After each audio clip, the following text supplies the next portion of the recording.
किसी का बनेगा या बिगड़ेगा तो ही आपको पूछेगा कोई। और अगर आपको बनने और बिगाड़ने की ताकत नहीं है तो कोई आपको नहीं पूछेगा। इसलिए जो साथी चुनाव लड़ने की इच्छा रखते हैं उनकी जिम्मेदारी है कि विधानसभा में अपने संगठन को चुस्त करें, बूथ और सेक्टर की और विधानसभा की कमेटी पे ध्यान। आप लोगों ने भी लोकसभा चली थी, आपने लोकसभा में माहौल देखा हो। कांग्रेस के नेता राहुल गांधी जी ने वोट के बारे में सारी जानकारी दी है, आपको जानकारी हो। एक विधानसभा में 1 लाख वोट पड़ा था और देश का कोई कोना बाकी नहीं है जहां वोट फर्जी नहीं बनाए गए हैं, जहां वोट फर्जी नहीं बनाए। एक बूथ में 2-2, 4-400, 500 वोट पड़े हुए। एक तो शहरों में बड़े पैमाने पर किया गया है और जहां उनके गांव हैं वहां तो 1000 के 2000, 4000 वोट हो गए। आदमी है या नहीं है इससे मतलब नहीं है, वोट हो गए। इसलिए आपको वोटर लिस्ट पर भी नजर रखने की जरूरत है। हम तो सोच लेते हैं कि वोटर लिस्ट से हमारा क्या लेना देना। आपको चुनाव लड़ना है, हमको लड़ना है। और चुनाव इसलिए नहीं लड़ना कि शौक है, चुनाव इसलिए लड़ना है कि अगर हमें अपना और अपने बच्चों का अधिकार सुरक्षित करना है तो हमारे प्रतिनिधि चुन के जाना है। अगर हमारा प्रतिनिधित्व नहीं होगा, हमारा नेता चुन करके नहीं जाएगा कोई, तो कौन आपकी बात रखेगा? कौन कहेगा कि हमें हिस्सेदारी मिले और भागीदारी मिले?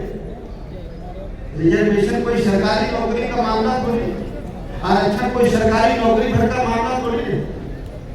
आरक्षण का मामला तो हिस्सेदारी का है, भागीदारी का है कि इस देश में हम भी रहते हैं, इस देश को बनाने में हमारा भी योगदान है। तो इस देश के जितने संसाधन हैं, चाहे सरकारी नौकरियां, प्राइवेट सेक्टर, जल जंगल जमीन, उसमें हमारा भी बराबरी का हिस्सा है। आरक्षण का मामला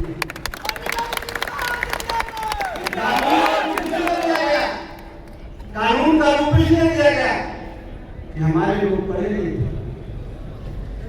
भर्ती करने वाले बोर्ड में हमारा कोई व्यक्ति नहीं होता था, इसलिए कानून बनाया गया उस समय कि जो भर्ती करने वाला बोर्ड होगा उसकी जिम्मेदारी होगी कि इतने परसेंट का कोई परसेंट लेवल क्लास के लोगों को भर्ती करें।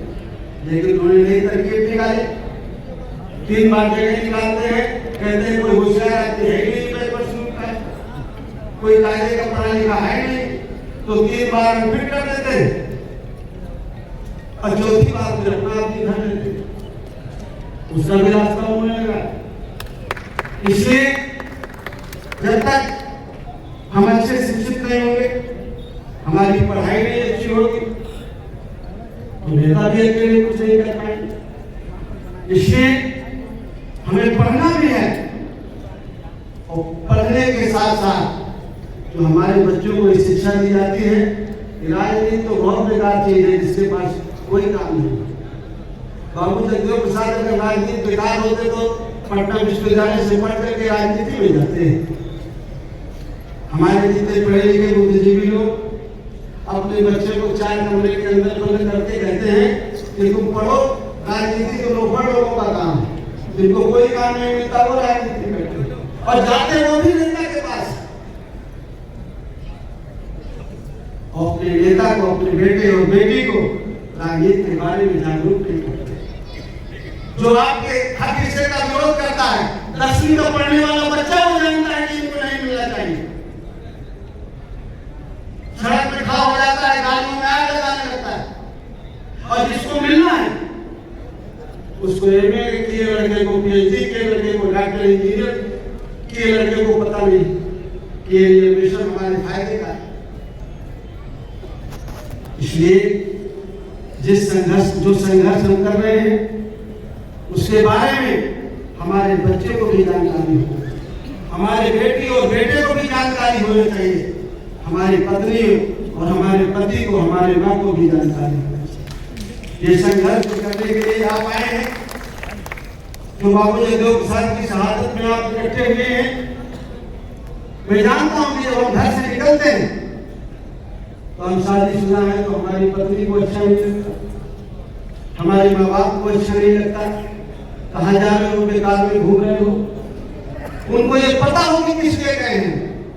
अगर हमने 10 घंटे 12 घंटे की मेहनत करके गाड़ी में बैठ करके खड़े होकर के, ट्रेन में बैठ करके खड़े होकर के इस तरह की बरसात में गर्मी में अगर गए हैं तो किस लिए गए हैं। हमारे बेटे को पता हो कि तुम्हारा